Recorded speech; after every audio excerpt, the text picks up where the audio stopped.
हरी माऊली आपला मुक्कामाचा जो 5वा दिवस होता तो इथं जवळच आपलं श्रीरामपूरच्या पुढे बेलापूर जे आहे तर तिथे केशव गोविंद बन मंदिर असं ठिकाण आहे का जिथे फार सुंदर अशी मंदिरे आहे आणि ते एक महादेवाचं फार मोठं स्थान त्या ठिकाणी आहे आणि त्याच ठिकाणी आपला काल रात्रीचा जो मुक्काम होता तर तो मुक्काम या मंदिरामध्येच होता। इथं जवळजवळ आपलीच नाही तर बऱ्याचशा दिंड्या इथे रात्री मुक्कामासाठी थांबलेल्या होत्या।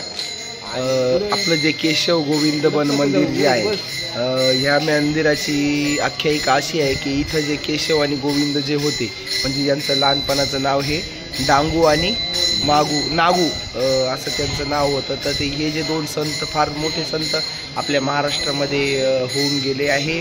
वयाच्या 8व्या वर्षापासून वारी करत असे आणि त्यानंतरच त्यांना आपल्या महादेवांनी दृष्टांत देऊन ह्या जागेवरती त्यांची ह्या ठिकाणी हे जे मंदिर आहे तर या मंदिराची म्हणजेच या मठाची स्थापना केली गेलेली आहे।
निवृत्तीराया सोपान मुक्ताबाई ज्ञान सखया।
खाऊ दे खाण्याबद्दल आपलं काहीच म्हणणं नाही।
चंदना परी झिजूनी गंध तुला लावू, भाव भक्तीची ही अश्रु फुले तुला वाहू, भाव भक्तीची ही अश्रु फुले तुला वाहू, तरी फिटेना हे पांगरे विठ्ठला, तरी फिटेना हे पांगरे.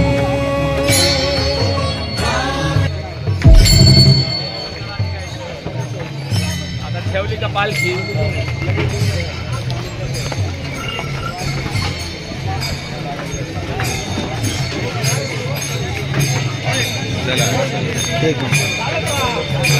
सामना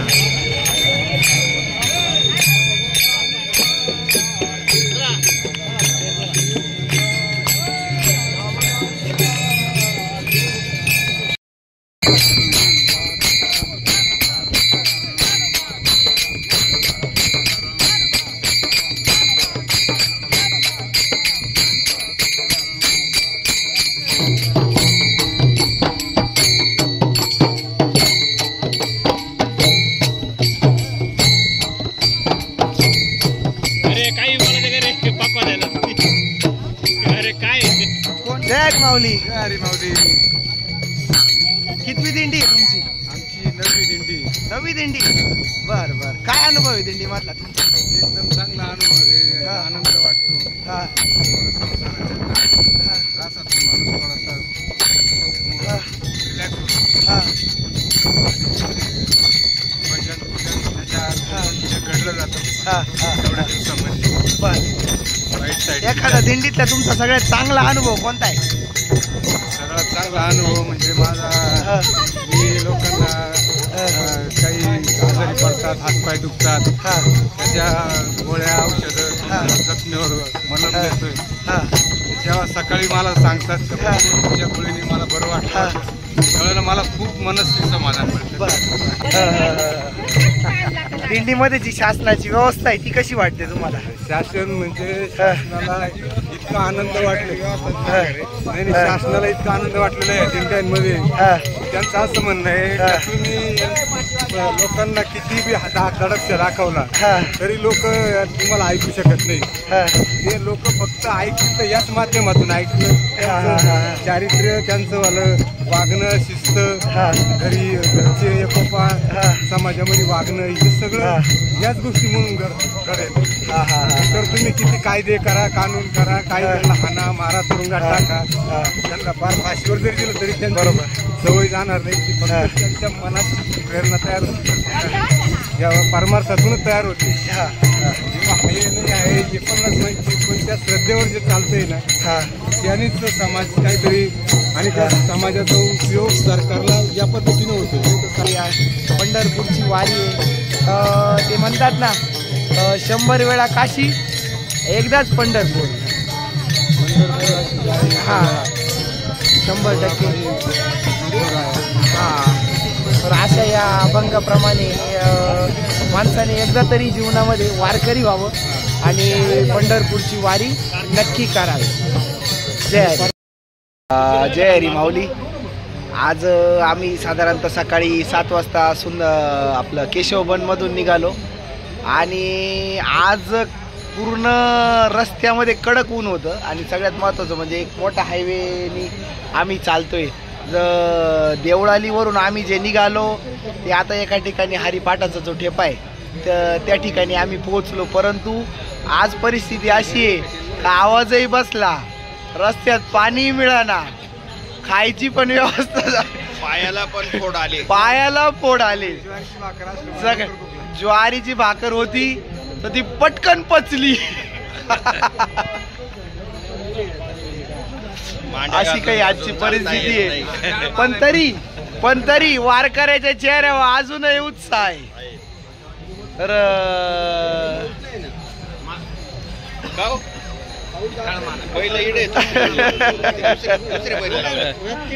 हे आमचे मामाश्री, आमच्या मामाश्रीची फार हवा गेली, सारखे क्वाक क्वाक. माझा पाय दुखला, माझं कंबर दुखलं, माझं त्यांना म्हटलं काल थांबलो होतो व्हील अलाइनमेंट करायला पण काही शक्य झालं नाही. जय हरी माऊली.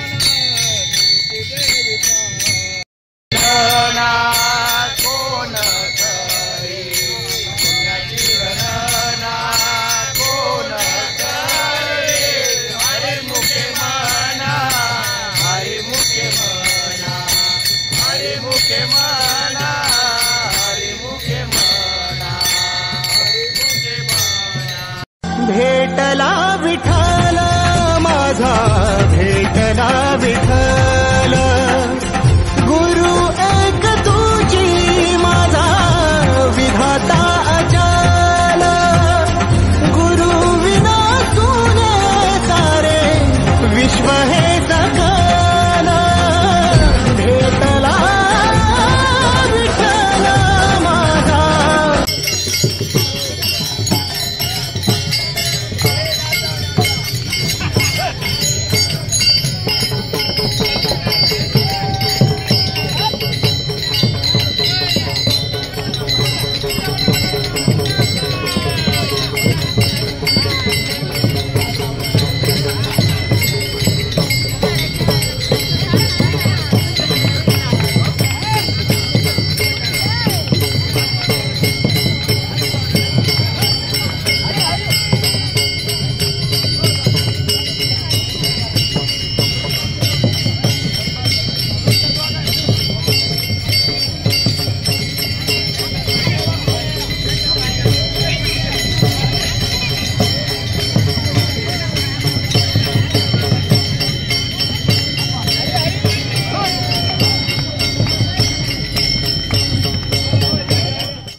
असे जे पारंपरिक खेळ आहेत ते आपल्याला फक्त पंढरपूरच्या वारीतच बघायला मिळतात. आणि यात सर्वात महत्त्वाचं विशेष म्हणजे ही वारी नुसती रस्त्याने चालणं नव्हे तर माणसाचा आणि आपल्या वारकऱ्याचा आणि विठुरायाचा सगळ्यात मोठा भक्तीचा मार्ग म्हणजे आपली पंढरीची वारी.